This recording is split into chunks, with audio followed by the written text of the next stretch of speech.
Une autre découverte maintenant dans notre journal avec une maison originale. Elle est construite en paille et en terre crue. Elle fait 200 mètres carrés. C'est le projet personnel d'un architecte d'Aubernais. Il revisite les matériaux anciens, locaux et biosourcés pour construire la maison du futur. Visite de chantier avec Arnaud Rapp et Christian Lemel. N'en déplaise, au grand méchant loup, cette maison en paille et en terre crue est prévue pour durer au moins 30 ans.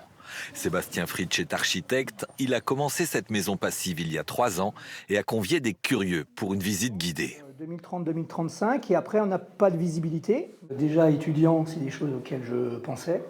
Et en fait c'est une suite logique pour moi pour avoir le moins d'impact et avoir du bon sens en fait et revisiter des maisons alsaciennes au XXIe siècle avec les enjeux du XXIe siècle.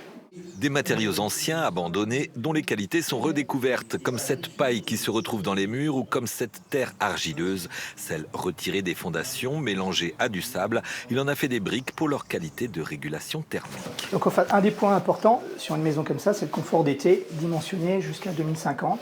Donc on va mettre de la masse avec des briques de terre crue qui stockent de la fraîcheur, notamment qu'on va ramener dans la nuit. Un choix qui réduit considérablement l'impact carbone et améliore le confort. L'impact carbone qui est de 4 tonnes sur 50 ans, au lieu de 100 tonnes sur 50 ans pour la même maison aujourd'hui. Et grâce à de la paille, puisque la paille va stocker du carbone, et ensuite ça va aussi ramener une bonne isolation. Ajoutez à cela de la fibre de bois compressée, du triple vitrage et des panneaux solaires pour l'eau chaude, sans oublier le puits canadien qui régule l'air ambiant. Dans la maison en paille, il fait 21 degrés toute l'année. Parce que les enjeux de demain, ça va être le confort d'été, beaucoup moins que le confort d'hiver. Chauffer, tout le monde sait le faire.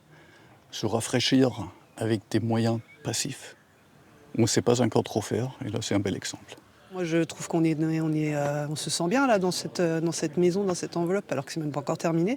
Retour vers le futur, de la paille et de la terre pour se sentir bien chez soi, un projet en avance sur son temps qui pourrait d'ici 40 ans devenir la norme.